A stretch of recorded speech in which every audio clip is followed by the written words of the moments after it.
नमस्कार दोस्तों, study centre के यूट्यूब चैनल पर आपका स्वागत है।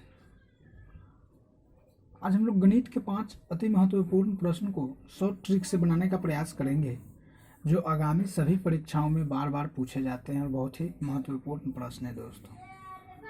तो मैं उम्मीद करता हूं दोस्तों आप लोग सभी प्रश्नों को बारीकी ढंग से देखेंगे और समझने का प्रयास करेंगे और खुद से भी उसको बनाने का प्रयास करेंगे, जिससे कि आपको आगामी परीक्षाओं में बहुत ही सॉल्यूशन करने में मदद मिले। तो चलिए दोस्तों, आज का हमारा पहला प्रश्न है 18, 27 और 51 तीसरी संख्या का औसत 30 है, तीसरी संख्या कौन सी है।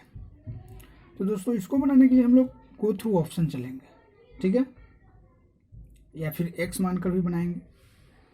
तो गो थ्रू ऑप्शन अगर चलते हैं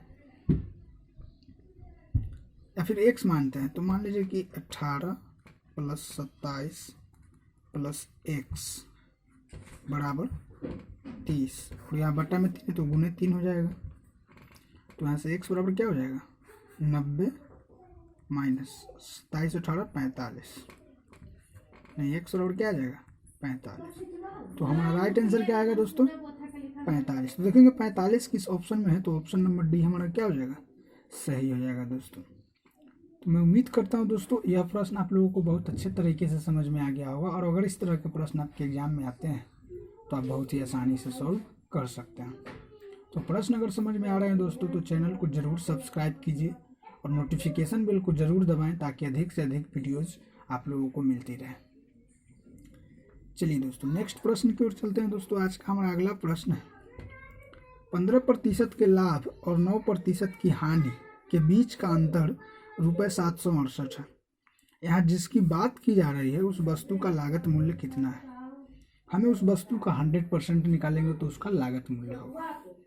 तो 15% लाभ का मतलब है 115%, और 9% हानि का मतलब है 91%। तो दोनों के बीच डिफरेंस कितने का है दोस्तों 24% का डिफरेंस है। तो यह 24% किसके बराबर हो जाएगा 768 के।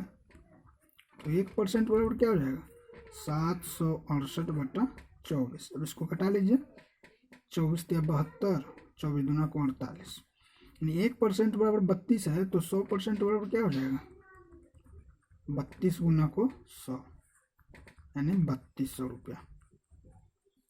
उस वस्तु का लागत कितना है 3200 रुपये। तो देखेंगे 3200 रुपये किस ऑप्शन में है, तो ऑप्शन नंबर सी हमारा क्या हो जाएगा सही हो जाएगा दोस्तों। तो मैं उम्मीद करता हूँ दोस्तों यह प्रश्न भी आप लोगों को समझ में आ गया होगा, और अगर इस तरह के प्रश्न आपके एग्जाम में आते हैं तो आप बहुत ही आसानी से सॉल्व कर सकते हैं। चलिए नेक्स्ट प्रश्न की ओर चलते हैं दोस्तों। आज का हमारा अगला प्रश्न है 2 संख्याओं का योग उनके अंतर का 5 गुना है। दोनों में छोटी संख्या 24 है, तो बड़ी संख्या क्या है। तो दोस्तों इसको बनाने के लिए हम लोग 2 तरह का मेथड है, जो दोनों ही शॉर्ट ट्रिक है। तो एक है गो थ्रू ऑप्शन और दूसरा है एक्स मान लेंगे, ठीक है। तो पहले हम लोग गो थ्रू ऑप्शन चलते हैं। पहला ऑप्शन चेक करते हैं कि अगर बड़ी संख्या 33 है तो छोटी संख्या 24 है, तो इसका योग क्या हो जाएगा 4 के साथ 57 हो जाएगा, और इसका अंतर क्या हो जाएगा दोस्तों 9 हो जाएगा। तो क्या यह 9 जो है वो 57 का 5 गुना है, नहीं है। तो इसलिए हमारा ये पहला ऑप्शन क्या हो जाएगा गलत हो जाएगा दोस्तों। अब ऑप्शन नंबर बी चेक करेंगे। अगर बड़ी संख्या 36 है और छोटी संख्या 24 है, तो इसका योग क्या हो जाएगा 6 4 10, 3 2 5 1 6। अब इसका अगर हम डिफरेंस करते हैं तो वो 12 आता है। तो क्या 12 का 5 गुना है ये योग, तो जी हाँ 12 × 25 = 5 गुना है। तो हमारा आंसर क्या हो जाएगा बी हो जाएगा। अब हम लोग चेक आगे नहीं करेंगे। तो इस तरह से हमारा पहला मेथड तो ये हो गया। अगर हम दूसरा मेथड मानते हैं, अगर x मान लेते हैं बड़ी संख्या को, तो उस तरह से अगर चेक करेंगे तो x + 24 बराबर फिर करा x - 24, ये 5 गुने के बराबर है। बस यहाँ से x का मान निकाल लेंगे, वही हमारा क्या हो जाएगा आंसर हो जाएगा दोस्तों। तो मैं उम्मीद करता हूँ दोस्तों यह प्रश्न भी आप लोगों को बहुत अच्छे तरीके से समझ में आ गया होगा, और अगर इस तरह के प्रश्न आपके एग्जाम में आते हैं तो आप बहुत ही आसानी से सॉल्व कर सकते हैं। चलिए दोस्तों नेक्स्ट प्रश्न पर चलते हैं। आज का हमारा अगला प्रश्न है, बहुत ही महत्वपूर्ण प्रश्न है दोस्तों।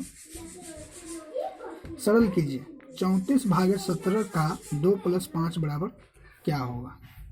प्रश्न है हमारा दोस्तों 34 भागे 17 का 2 + 5 बराबर क्या होगा।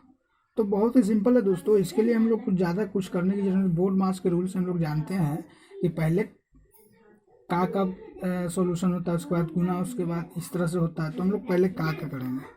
तो का मतलब क्या होगा, गुना हो जाता है। 34 भागा 17 गुना 2 + 5 बराबर क्या हो जाएगा, 34 भागा 34 + 5 यानी 1 + 5 बराबर क्या आ जाएगा, 6 आएगा। हमारा राइट आंसर क्या होगा दोस्तों, 6 होगा। तो देखेंगे 6 किस ऑप्शन में है, तो ऑप्शन नंबर बी हमारा क्या हो जाएगा, सही हो जाएगा दोस्तों। तो मैं उम्मीद करता हूं दोस्तों यह प्रश्न भी आप लोगों को बहुत अच्छे तरीके से समझ में आ गया होगा। और अगर इस तरह के प्रश्न आपके एग्जाम में आते हैं तो आप बहुत ही आसानी से सॉल्व कर सकते हैं। तो प्रश्न अगर समझ में आ रहे हैं दोस्तों, वीडियो अच्छी लग रही है, तो चैनल को ज़रूर सब्सक्राइब कीजिए और नोटिफिकेशन बेल को ज़रूर दबाएं ताकि अधिक से अधिक वीडियोज़ आप लोगों को मिलती रहे। चलिए नेक्स्ट प्रश्न पर चलते हैं दोस्तों। आज का हमारा प्रश्न है और अगला प्रश्न और बहुत ही महत्वपूर्ण प्रश्न है और आज का आखिरी प्रश्न है।